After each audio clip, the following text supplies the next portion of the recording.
Good afternoon, everyone. Today is April 28th, 2022, and this is Conversations from Stritch. We're really glad to have you back. We've taken a couple weeks off, and it's really we're glad to be back in the studio. We only have a few more shows before our summer break, and I just wanted to take this opportunity, I'll probably say it again next week, to congratulate all of our students, faculty, and staff for getting through the spring semester. It's been an up and down semester, but a really great one, and April has been filled with many celebrations, one of which we'll talk to with our guests today. Commencement's next weekend. We look forward to celebrating with our graduates and their families and friends.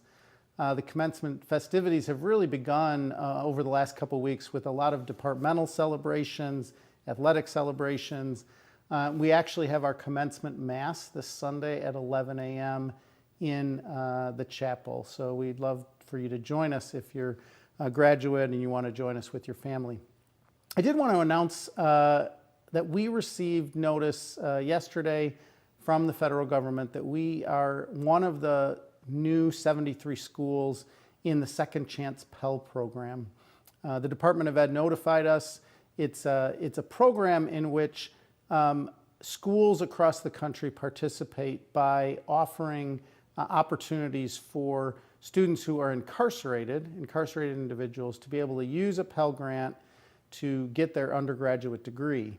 The announcement was made by the Department of Ed and on April 26th. It brings the number of total institutions up to 200 in the Second Chance Pell Program, which was announced in 2015 and launched by the Obama-Biden administration.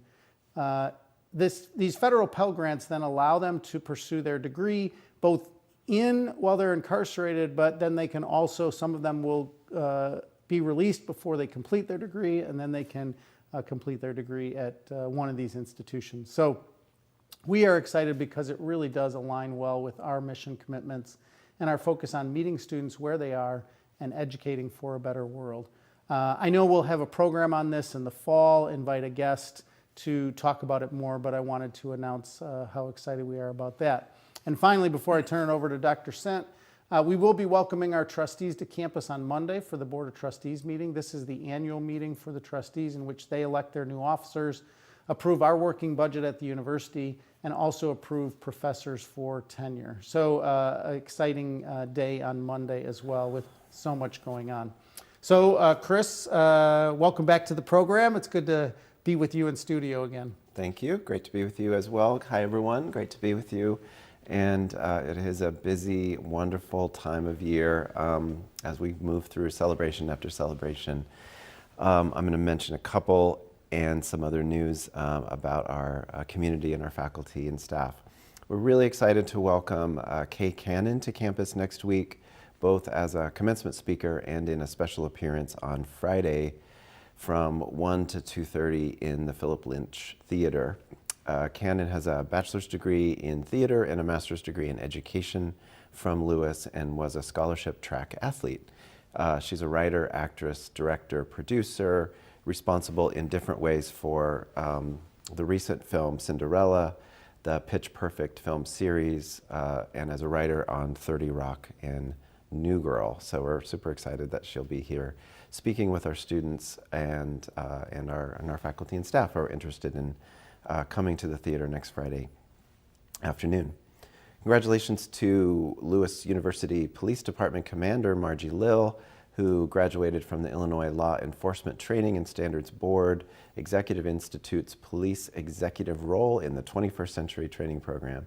A 6-week program of online and in-person classes is designed to guide law enforcement leaders with the professional development necessary for successful management and leadership in today's complex law enforcement agencies. So congratulations, Margie, for continuing to grow as a leader in our community. Lewis University's chapter of Best Buddies won the Illinois Chapter of the Year for colleges and universities. It's the second consecutive year the chapter has been awarded such a prestigious award. It's the third time we've won the honor under the leadership of Dr. Jennifer Buss, the faculty advisor and associate professor of special education. Best Buddies, if you're not familiar with it, is a nonprofit organization nationally that's dedicated to enhancing the lives of individuals with intellectual disabilities. Congratulations to Dr. Carlene Sipka-Disico, Assistant Professor of Sociology, and senior student Natalie Liff, who is a sociology major here, who presented in a workshop entitled Fostering Community and Exploring Justice Using Peacemaking Circles in the College Classroom on April 14th at the annual meeting of the Midwest Sociological Society. Congratulations to Dr. Haisong Lee, Assistant Professor of Elementary Education, who published an article entitled Equitable Identification of Underrepresented Gifted Students, the Relationship Between Students' Academic Achievement and a Teacher Rating Scale, published in the Journal of Advanced Academics. Congratulations to Dr. Lily Burciaga, Assistant Professor of Psychology, who authored a book chapter called Trauma Engaged and Culturally Responsive Schools, Changing the School to Prison Pipeline in Counseling Strategies for Children and Families Impacted by Incarceration. And finally, congratulations to Dr. Morris Jenkins, Associate Professor of Justice Law and Public Safety Studies, who was a speaker at the Second Chance Month 2022 Reentry Workshop on April 8th. His presentation was an overview of the preliminary data of the MENS Men's Reentry Project. So we're not making this up. No. We have a lot of scholarship. Faculty going, faculty scholarship just happens to be talked about this week. 2 different faculty members doing research on incarceration and the impact of the school to prison pipeline in our culture, in our society, and in our local community, aligned with the grant we are working on in the Legacies of American Slavery project around focused on incarceration, which is a backdrop in one of the context for which we received the Second Chance Pell notification this week, because we are well known in the community and nationally for our interest and scholarship and support for incarcerated individuals. And so it's exciting that we're moving to another level there. Yeah. So athletics. So athletics, and just one more comment on that, Chris, because you're right. What I would say is we keep building on our expertise, but also, what we're going to be talking about later with our guests. One of the, presentation publications that you talked about was a faculty with a student, which is, again, also just the way that we keep building on this ability to start with celebration of scholarship and then build into publications. It's just a great thing. But in addition to all the academic things we're doing, there's a huge co-curricular life here, as everybody knows, and athletically we want to congratulate the women's golf team who received an at-large bid to the NCAA tournament. That's the national tournament, which will take place at Shoal Creek Golf Club in Kansas City, Missouri, May 2nd to 4th. So good luck to our women's team.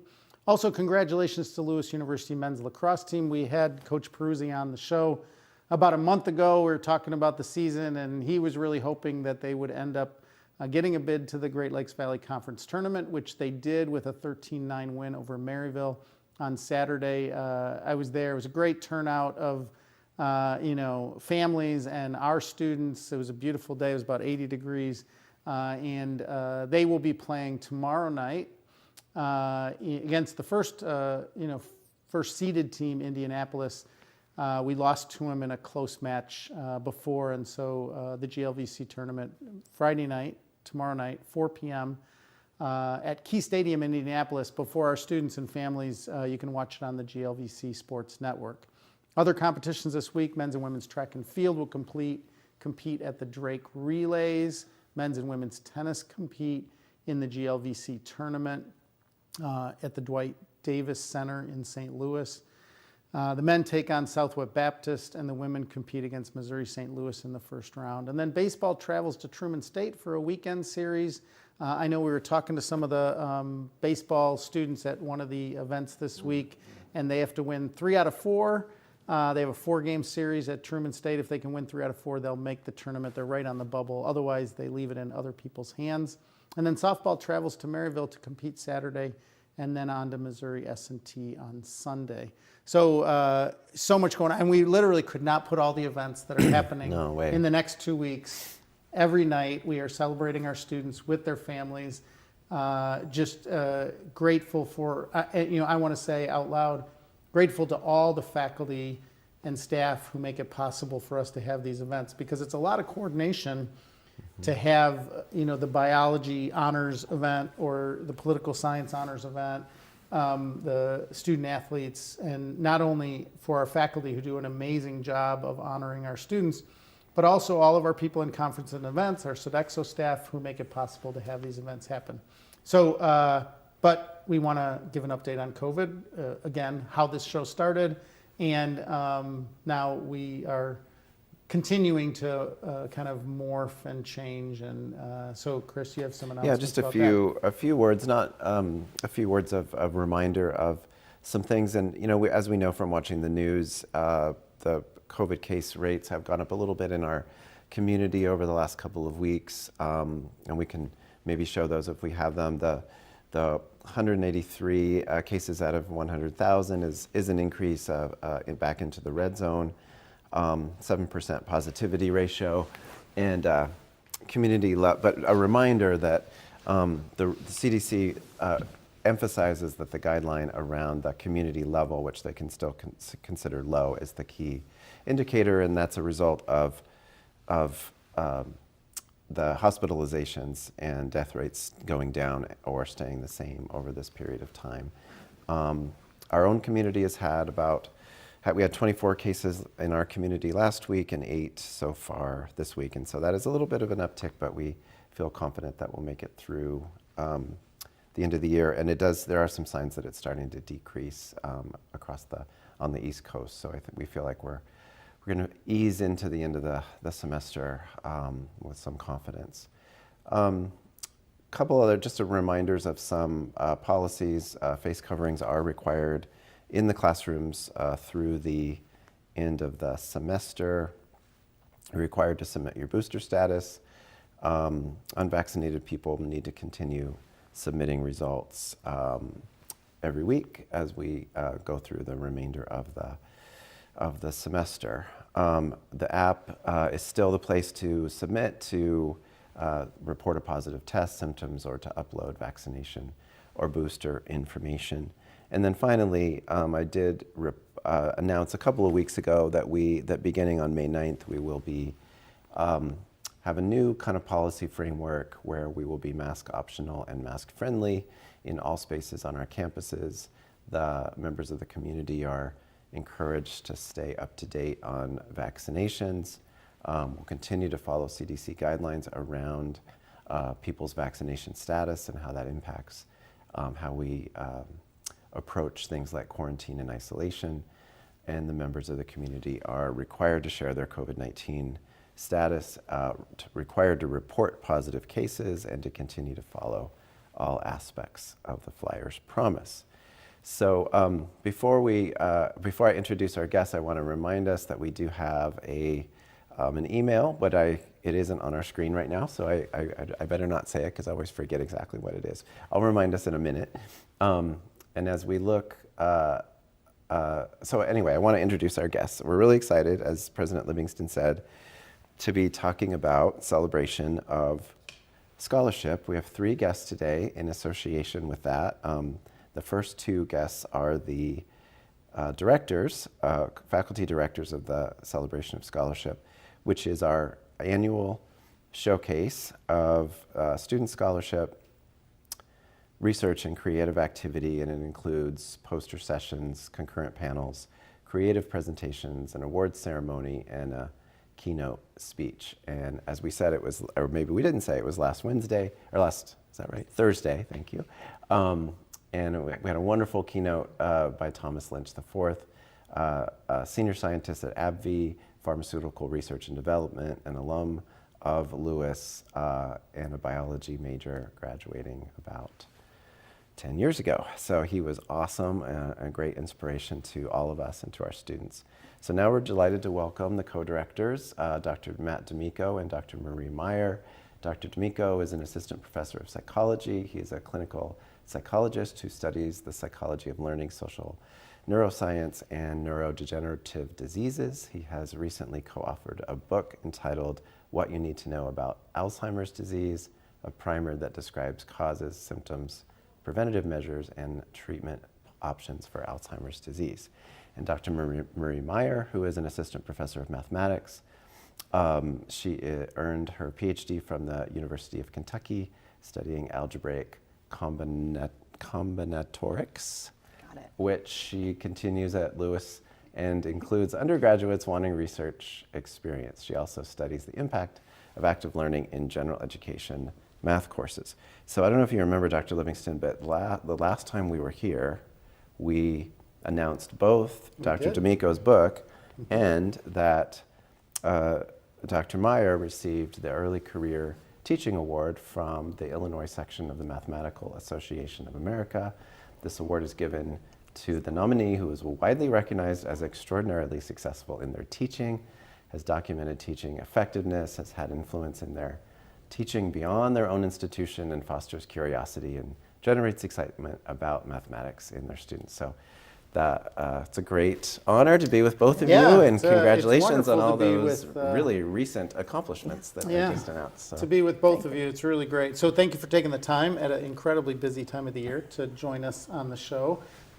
More importantly, I want to say with Chris, thank you to the countless hours of work that went into preparing for this year's celebration of scholarship. I mean, I know that I don't know when you started last, May or something like that, but, right after it ends, I feel like you get started again with the next iteration of it and trying to plan for it and prepare for it. So maybe you could just describe Celebration of Scholarship for our audience, and then we could talk a little bit about what was represented in this year's celebration. Sure. Well, first of all, thanks so much for having both of us here on the show today. Celebration of Scholarship is our annual event that features presentations given by students from across the university. They are graduate students, undergraduate students from so many majors, all different colleges, and it's really an opportunity for them to showcase their best academic work and to celebrate that and be proud of it. And scholarship at Lewis takes on multiple forms. So in our event, we not only have research presentations, but we also have discussions about literary works and creative writing presentations and visual art pieces and business competitions and computer science projects. So it's a pretty action-packed day, and we've had great turnout this year, and we're so excited to bring it back to Lewis as an on-campus event for the first time in 3 years. Yeah, and I think for people that have never been to it, I think what you're saying, I just want to emphasize, I always find it, and I try to, I'm there throughout the day, but I can't get to everything I want to get to, right? So this year I didn't see the Shakespeare. Last year I went to the Shakespeare stuff. I saw some of the music stuff and some of the art stuff, but I didn't get to the business competition. And I always feel that way when the day's over because there's so much going on that I can't get to everything. And so for people that may have never attended, when you go next year, don't feel bad if you don't get to everything because with almost 200 people presenting, it's just really hard to get to all of the great stuff that's happening out there. Yeah, please. The email is now on the screen so I can accurately reproduce it. Ask us at lewisu.edu. If you have any questions for us about anything, but especially our guests about Celebration of Scholarship, please feel free to write in now. If you're watching a recorded version of this, please do it also, and we can refer your questions to Matt and Marie or answer them if they're for us. So I wonder if you could, I know you were both really busy, like actually running the day, yes. But do you have memories of specific presentations that were interesting or memorable? And I don't mean like the best or anything, but I'm just to get a little more specificity about the types of things that our students are doing. Right, yes. So running the day was very busy. I did get to interact with a lot of students across the university, and it just reminded me again of how research and scholarship in different disciplines looks very different. Depending on where the student's from and also what stage the student is in their career. We have anywhere from freshmen presenting their scholarship all the way up to graduating seniors who are about to leave us presenting what they have accomplished. And so, and grad students too. And right? even grad students as well. A dissertation, summary or Yes. a presentation about her dissertation. So Oh, look at those pictures. Wide we got range. pictures of you sitting at the table. I We missed that one. do. And people walking around. On that front, when you were saying that, I just want to focus on one of the areas that I have found so interesting over the last few years that's in your area of mathematics. I don't think it's specifically your research, but it's on this kind of sports predictive modeling. Oh, yes. So I don't know if you have any, I don't know if you know any more about it than I do, because I've listened to several of those poster presentations. But it's a fascinating part of this, and maybe you could use it to talk about how a professor's own research interests tend to lead into several students over several years kind of finding and going down that path. Yeah, certainly. I know that those statistical and those math modeling types of problems are very useful in today's environment with everything going on. It'd be nice for leaders to have some way to model what's happening in the world, to make informed decisions and predictions moving forward. I would say that most of these scholarships do start with an idea from a faculty member. Maybe it's in their own field of research, or maybe it's something they've heard at a conference and they thought, hey, I'd like to start thinking about this idea, this question. Let me get a student, start early so that we can learn together and start from the ground up and then build and see where the projects go. And sometimes the project kind of fizzles, but then that gives you more ideas to then move on and find a different research question. So can you just talk about a little bit, either one of you, talk about the process of how does a student get into it and how do they prepare for it? So what is that interaction between kind of the faculty mentor, the student? How long does it take in general for a student from concept to presentation? So maybe you could just talk a little bit about that. For a student who might be sitting here saying, I wasn't involved this year, but next year I'd like to be involved. Like when do I have to start? Right. How do I reach out to somebody? Certainly. How do I get involved? Yeah, so abstracts actually open back in September of 2021 to present in 2022 Celebration of Scholarship. We welcome all academic scholarship from the previous year. So students need to get started early, and they need to recognize any work they did over the summer is eligible to present at next year's celebration. They need to find a project, find a faculty mentor who's willing to walk them through the process. It is a quite rigorous process since every student has to compile a professional abstract. It goes through an abstract review from our subcommittee. Unfortunately, we are not able to accept all abstracts. We do have to send some denials if they don't quite reach the standard of Celebration of Scholarship.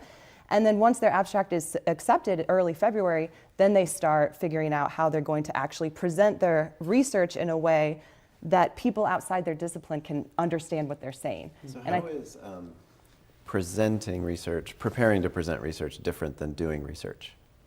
I think that's a great question, and I think that when we are trying to put together a research project, we're very interested in how words appear on a page or how we're presenting it perhaps to a professional audience. But preparing to present at Celebration of Scholarship, it's about anticipating questions that may be asked about a creative or a scientific work. It's being knowledgeable about how to describe that process and to explain data that was uncovered through a research analysis, and really to describe the process of the whole journey of scholarship. And our theme this year was Journeys in Scholarship, to kind of honor the fact that this is a long process for many of our students. It's a process of learning, perhaps for the first time, how to do both of the things that you just mentioned, create a manuscript maybe, or whatever the project might look like, and then also preparing how to present it in a way that is understandable to people who have never studied biology or chemistry or computer science or whatever it might have been. So we did have a question that just came in. So I want to just, and it's related to somewhat what you said, Marie, which is, the question is, how do I know if my project would qualify for Celebration of Scholarship? So could you talk a little bit about that criteria, and does a faculty mentor tend to give somebody early on? Like if I start this in September, I know you said some of the abstracts are rejected, so that means, I think what that means, but maybe you can explore this a little bit so that we can answer the question of the student. that I worked with the faculty in the fall, came up with my abstract, and in some sense it still wasn't good enough to get in. So can you just talk a little bit about the, like how does a student know, this should achieve it, or it's not quite good enough, or, how does a student think through that as they're... I think one of the most important pieces to answer that question is the close collaboration with students and faculty, because faculty mentors are the ones who approve the projects that are being sent in for celebration of scholarship. And, they've been through this before. Many of our faculty have been through multiple celebrations. We've done different training meetings and such. And they can kind of guide the process along and help things get cleaned up, things get revised, so it could have a more successful chance in being admitted into celebration.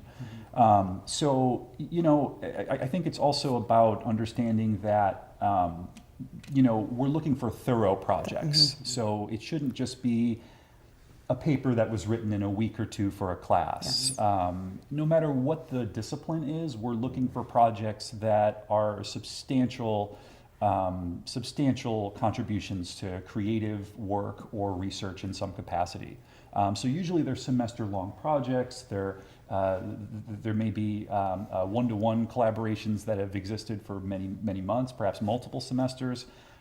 So I would say just to keep checking in with a faculty mentor to get more ideas about how to polish up an abstract to describe all the work that went into it, and the scope of the project would be something that we like to see in the abstracts. So another question related to that just came in is sort of about, if I don't have a project, or I wasn't in a class where there was a huge culminating project that could be the beginning of this, like how would you go, but I want to be a scholar, and how do I start? I would say find a professor that does kind of what you are interested in. So maybe it's your favorite professor in this favorite class of yours in your discipline. Talk to them, go to their office hour, talk to them about what they do, and ask them if they have any ideas for how you can get involved as a student. It really doesn't take much. So many of the faculty here at Lewis are so willing to work with the undergraduate students because they're passionate about their own research, and they'd also like to further what they do. So I would say talk to your professor that you like the most. And I just want to reiterate, because I think some of this, I also, you said this at the beginning, but just to kind of come back to it, this runs across almost every discipline. So it might be that, we're talking about research, but somebody, and I think this does happen, somebody might actually be an accounting major, but they, want to do something in creative writing. Right. Or they're an That's true. English major True. and they want to do a business pitch, Right. right? So sometimes they're going to have to go out of their area, to your point, like, I want to do a business pitch. I need to now go over to the College of Business. I need to find a faculty member, which we have many who are involved in this business pitch competition. So I think your initial is spot on. I take this class. I'm fascinated by the subject. I'd like to understand it more, whether it's, whatever field it's in. Go to the office hours, say, what could I do? But also, and it might be using a faculty in your area to say, who would I go to in business? I was just going to say right? that. Using Yeah. a kind of, using the That's network of faculty who know each other. Well, this is who you'd go to. And I guess I would want to point out the two of you. If I don't know where to start, right? I'm sitting there as a sophomore and I'm like, boy, as a junior, I'd like to do something. And I don't even know which professor to go to. I could potentially go to one of you and say, where would I go for a business pitch? Because you work with all these faculty, right? I mean, that's, I guess what I'm trying to get across is Yes. because of the way you have the judges and you have to interview the judges, the faculty on campus who know these areas, hard sciences, humanities, creative arts, business well. Exactly, absolutely. They can come to us. Also, we publish all of our old Celebration of Scholarship programs that list all of the student projects, their abstract, title, and their faculty mentors. So students can go through there and look for projects that sound interesting to them and take note of who's the faculty mentor on that project. That's an excellent idea, and it's something that our committee is working towards making easier in the future. So if there are students that are interested in collaborating with a faculty member who's outside of their major, they can always email us. So my email address is on the website, Marie's is on the website. We work with a committee of 22 faculty and staff, so we are a very large committee. And there are people on the committee from every college, so we can absolutely help those relationships foster so students can be prepared. It's great. It's great. So I'm trying to think of, we have a couple other questions coming in, but I want to. I'm and looking maybe at we the clock. transition. And So we're I think I have. watching I think I have a plan. So Dr. Domico has to leave to go teach pretty soon. So I'm going to ask him a couple questions. Yes, let's do that, and then we can get to the other So questions. we were later. talking a little while ago about like the public, the practice of presenting your work in public, often to people who don't, work in that discipline. I'm going to ask you a two-part question. Sure. One is, why does that matter? What are we really teaching our students to do in celebration of scholarship?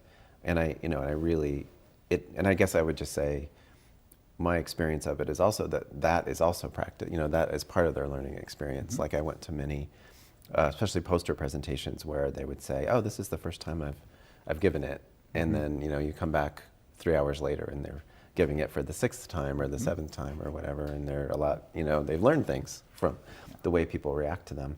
So, but anyway, why do we do it? And then maybe just tell us a little bit about your research and what your experience of, like translating your work into a form that that can benefit all kinds of different people in addition to psychologists. Yeah. So to tackle the first part of your question, why do we do this? Why is it that we work for an entire year to build this celebration of student accomplishments? I think there's a couple big reasons, and one of those reasons is getting students more familiar with the process of presenting. I think that no matter what major you are, I think that communication skills are absolutely essential. And I think that a lot of us, when we first start off with presenting and producing scholarship, there is a sense of, am I doing this correctly? Or, is this good enough? And I think that a couple of the major reasons we have celebration is to say, yes, it is good enough. And here are faculty who will tell you they're experts in their field and they agree that it is a solid work. And it also allows students to interact with people and communicate their work throughout the day. Not only to people who are in their field, but people who are outside of their field, which is even harder sometimes to put your language, your process into a way that people can understand. So just to answer the second part of your question, my work is really around making a lot of the ideas about a complex topic about Alzheimer's disease, diagnosis, treatment, preventative measures, current research about the topic in a digestible way that laypersons can understand this topic. They can get a good introduction to the disorder and what it might mean if someone is at risk for developing Alzheimer's disease. So our focus really was translating dense scientific documents into a way that newcomers can understand. And I think that's what we do here at Lewis very well. We understand things, as experts, and then we translate that information to people who can, feel like they are able to take in those basics and then build upon that moving forward. So. And some people talk about that. I mean, at least one trope that's out there is that these are public intellectuals, right? People who take incredibly complex material and put it out into the public sphere in a way that is digestible. And I think that is part of what you said is it's valuable for our students to be able to, even in an interview, right? To be, whether it's an interview for grad school, which again, we're going to transition here to one of our students, or an interview for a job, to be able to say, well, what did you do? And why is that valuable to either us as a university, taking you on as a grad student, or why is it valuable to us as a corporation that might take you on? What are the skills that you've developed? And I think it's really a valuable thing, because communication and the transfer of knowledge is crucial to what we do as a university, certainly. Absolutely. Yeah. So we want students to feel proud of what they've done. We want students to have confidence in presenting, so they can talk about that in a future job interview, in a future graduate school interview. It's just a wonderful experience for so many students. So we're so proud to be part of that. Okay, so Okay, now we have to so- transition. Yeah, so we're Right. going to say goodbye to you. You're very admirable that you're here with us right now, and you're about to teach your class in 4 Thank you so minutes. much, thank you so much for having me. Yeah, they're waiting for me, so I'll be on my way. And do you want to introduce our Yeah. student I before would, you yes. go? We are so happy to have Christian Brizak here. He is a winner of 2 competitions at our Celebration of Scholarship. So he's the first student to have ever won 2 first place awards at a Celebration of Scholarship competition. And he also won last year as well. So he is a very accomplished student. We are so excited to hear about his multiple works, his first place poster session, as well as his first place concurrent session. So we're delighted That's to great. have him here Well, so today. we'll welcome Christian up yeah, and I don't thank know if, Dr. Domico. Yeah, thank you, Matt. And I don't know if the people behind the wall can help us, but maybe this would be a good time to look at the winners of Oh, yes. Yeah. contest, if we Yeah. have that queued up as we transition. That would be great. Seats? Yeah, that'd be great. Thank you. Thank you. So we have so many winners, we're not going to read them all out loud, but we will kind of show them to you here. Yeah, And- this year we had a record number of awards. We were fortunate enough to be sponsored by Schultze and Birch, a biscuit company, and so we gave out $2,400 worth of awards spanning 6 categories: outstanding concurrent sessions in math and science, graduate level, as well as humanities, health, and social sciences. We also had 3 more divisions in the outstanding undergraduate poster sessions in those 3 categories: graduate level, math and science, humanities, health, and social sciences as well. We have our 8 business plan entries, and of those we had those awards that just went by. And we also run Celebration of Scholarship in concurrent with the President's annual art show. So we had those works featured throughout the day of Celebration of Scholarship. And that was the first slide we saw. We had the annual Schlachter Award, $2,000 given to the top student at overall, undergraduate student overall at Celebration of Scholarship. So, Christian, welcome to the show. We're so excited to have you on the show. And I didn't know that you had won last year as well. I knew that you'd won, 2 first places this year because I was there at the award ceremony. So maybe you could start by just a little bit about yourself. And we were asking these other questions. I know you were in studio when you did it. So maybe you could, as you talk a little bit about your background, you could talk about when you first got engaged in Celebration of Scholarship, how you found out about it, that kind of whole process. Yeah, so just as a little background, I'm currently a senior here majoring in biology. I'll be graduating next week, and I've been in research for about 3 years now in total, and I actually first got into it through the SURE program with my research mentor, Dr. Powers. It was sort of a continuation of her doctoral work where I was actually looking at DNA within cells to try and propose a new mechanism for another protein. I initially had learned about Celebration of Scholarship just after SURE. I had done another, I went to actually a conference in Chicago called the Autumn Immunology Conference. It's the biggest immunology conference in the Midwest. And after that, because I was still just working on that, I had missed the application for the Celebration of Scholarship for that year. But then also COVID hit, and then it was canceled that year. So I wasn't able to participate for 2 reasons technically.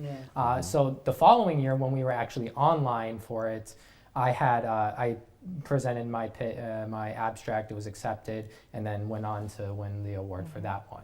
It's really great. Really, I mean, so here's what I'm hearing. And I want to we've had the SURE program on this before, but I just want to remind our audience, Summer Undergraduate Research Experience is a program that we have that, does dovetail actually into the Celebration of Scholarship, because many people who do their summer undergraduate research push that into next year's celebration.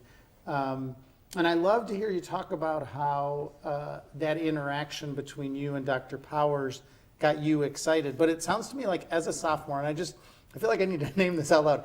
As a sophomore, you went to an immunology conference and got excited about immunology because your professor probably said to you, there's this immunology conference that I'm Well, going he to. probably got excited about it before he did the great work that got him to. Yes, but I mean, it's just I mean, I think sometimes for our future students, for families that might be watching, you know, we have an amazing group of, you know, 6,000 plus students here, and that opportunity to get engaged in research as a 19-year-old and then carry it on for 3 years, so that as you then leave Lewis, you have all this breadth of knowledge about a very specific discipline.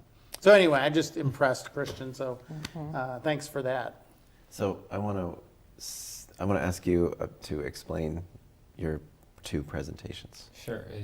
Would you prefer the poster or the concurrent one? Let's do the poster. Okay. So the poster was proposing a new mechanism for the protein called cyclin D3. It's a protein that's really involved in our cell's cycle between growth and division.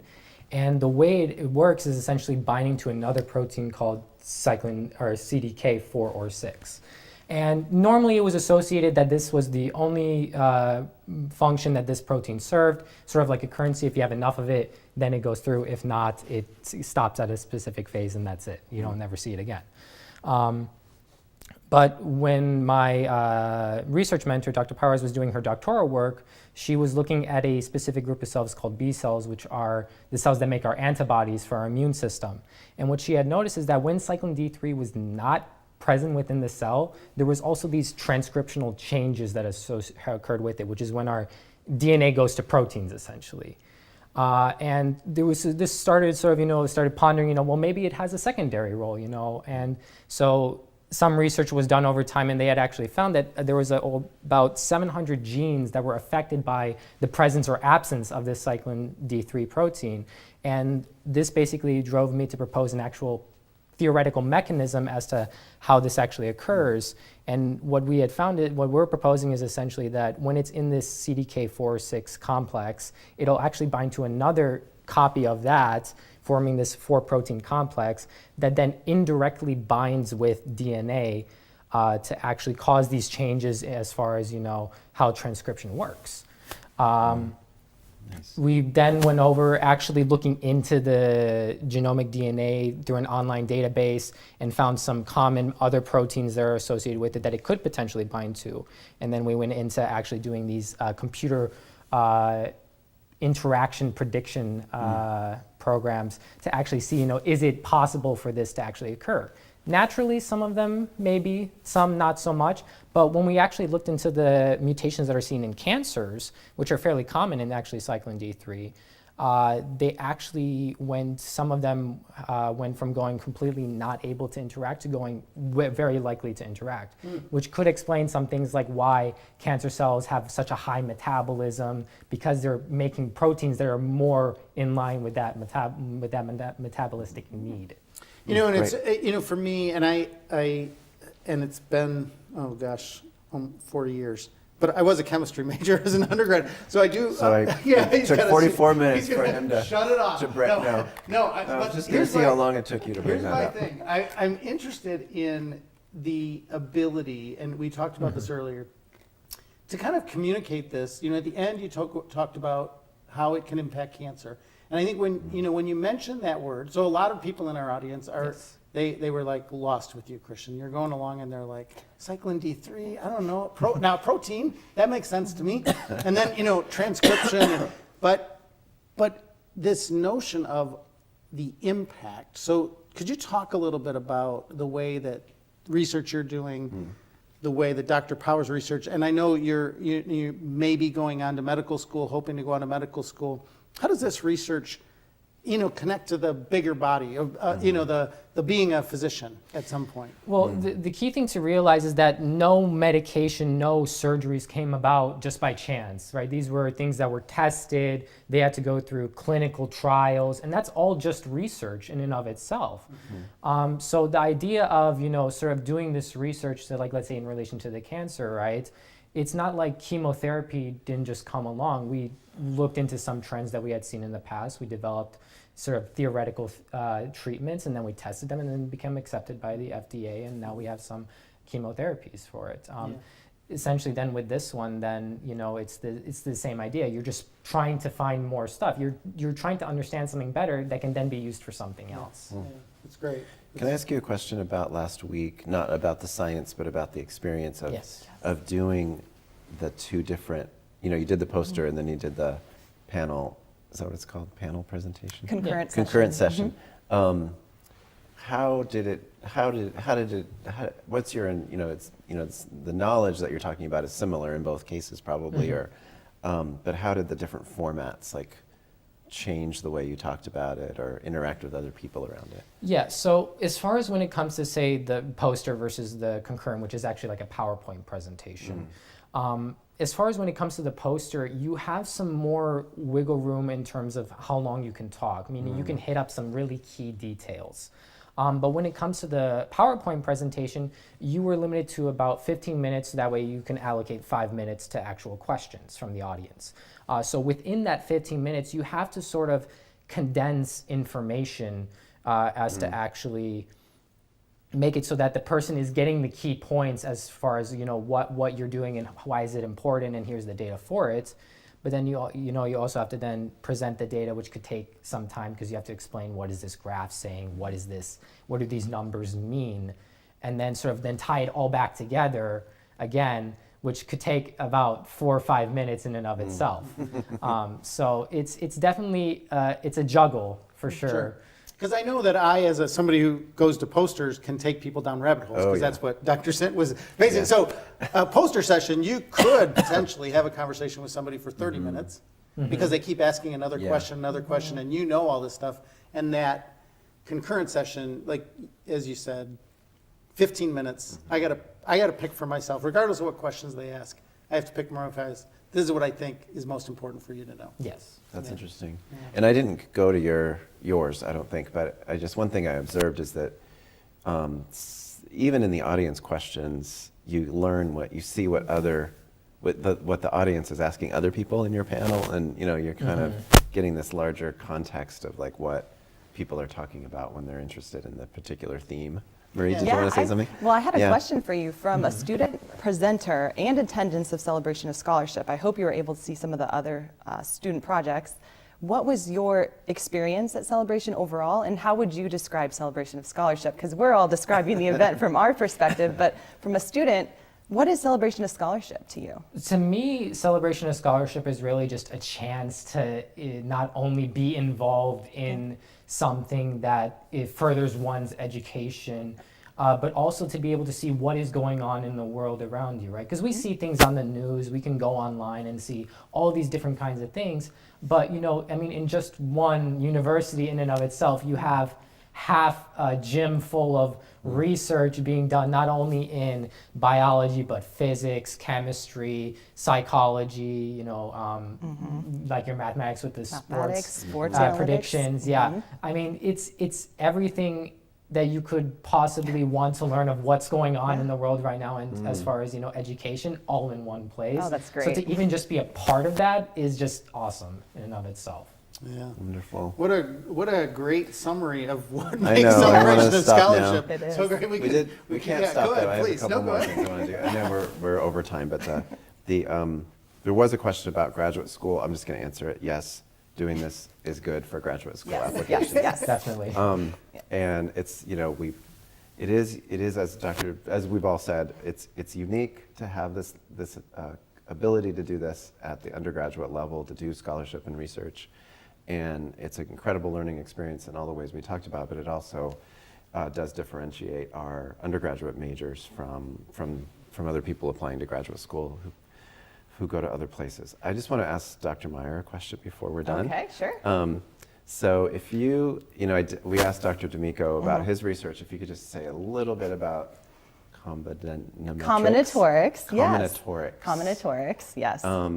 But I really want to know, because you just won this teaching award, what's the relationship between research and teaching? Ooh, that's really good.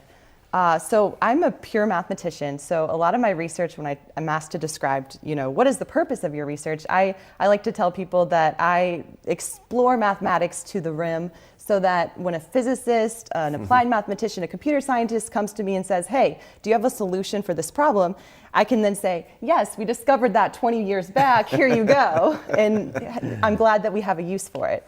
But I specifically study the relationship between polytopes and graphs in the form of Laplacian simplices. I've also been getting into more scholarship of teaching and learning and doing some research studies at Lewis University. But I would say that the relationship between research and teaching, I personally think that the best way to teach, well, first of all, my goal is to instill a curiosity in my students, which is the whole basis of research. So if I can somehow teach in a way to get my students to ask questions to further their learning of the material, that to me is successful teaching, because they're leading the way. They're the ones that are going to develop the theorems, the results. They're going to develop the proofs, and then it sticks with them. And not only am I teaching them the content, but then I'm teaching them how to approach a problem and how to, whatever problem they face in whichever discipline they happen to be, I want to give them the skills that they can take the problem, analyze it, and then make progress, essentially. And that is so great to hear. And what I want to say about it is I think so many of our faculty do that and do it well in this sense that, which is why we have a gen ed curriculum, I guess I would say. There are multiple ways of going down a rabbit hole, so to speak, because what you're saying is have curiosity. I invite curiosity. And then once they have curiosity, in mathematics, we have a certain disciplined way of approaching that curiosity, and they can actually take that and apply it other places, which is also true of philosophy. It's also true of art history. It's also true of, composition. Each of these have a way of, I'm curious, I have a problem, here's how we go about addressing that problem. And that means that by the time that you get through your gen eds, and of course a major and sometimes a minor, you can walk away with 6 or 8 types, modalities of solving problems in the world. That makes you a liberally educated person, right? That's Right. what we do here. It's what we try to do here. And I think we have amazing faculty who do that, and students like Christian who take advantage of it, right? And it's a two-way street, right? If Christian doesn't, he says, oh yeah, there's an immunology conference. Who cares? Or I go to the immunology conference, then I get excited about this, then I do 2 years of research, win 3 prizes, and then go on to graduate school. That is, what Lewis is about at its best. So I'm going to say thank you to everybody. Yes, thank you. Unfortunately, we need to wrap it up, but thank you, Christian, so much for coming over. Dr. Meyer, thank you. Dr. Sant, as always, thank you so much for being with me. So I do want to, as we wrap up these last couple weeks, I do want to thank our crew of producers behind the scene. We try our best, but we have professionals behind that make us look way better than we actually are. So thank you to Logan Kapp, Cody Lindman, Anthony DeNardis, Cameron Ashby, and of course, our leader, John Kilpatrick, for all that goes in today's broadcast. We thank you so much for joining us today. We wish you a really wonderful week. Many blessings to you and all those that you love.